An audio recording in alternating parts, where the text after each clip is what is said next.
Thank you, Mr. President, and greetings to Your Excellencies. I speak on the management of the COVID crisis in India and the collective efforts from both the government and civil society. The world as we know it has been profoundly disrupted by the virus pandemic with corruption and injustice.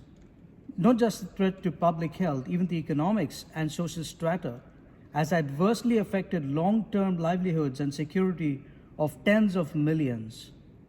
India, with a population of almost 1.4 billion, was caught unaware, and the government was left to the task of protecting the lives and livelihoods of its citizens.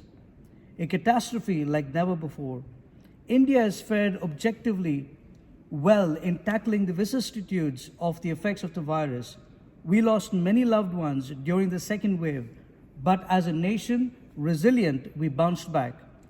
India managed to maintain the lowest positivity and mortality rates, coupled with one of the highest recovery rates globally during the pandemic. The country's public health efforts were strongly supported by its R&D capacity in developing vaccines against COVID-19. The planning of the vaccination drive started well in advance based on the scientific evidence and global best practices under the Honorable Prime Minister of India. In terms of best practices, according to the Minister of Health and Family Welfare, the government has sanctioned 1563 pressure swing absorption oxygen generation plants, of which 1463 have been commissioned. These include 1225 PSA plants, which have been installed and commissioned under the PM CARES Fund in every district of the country.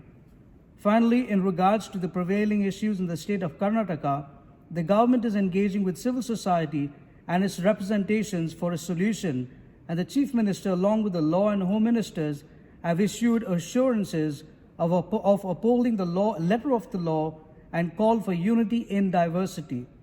Such internal matters are internal, and the international community must respect India's sovereignty. Proverbs 14:34 says that righteousness exalts a nation. Jai Hind. Thank you, Mr. President.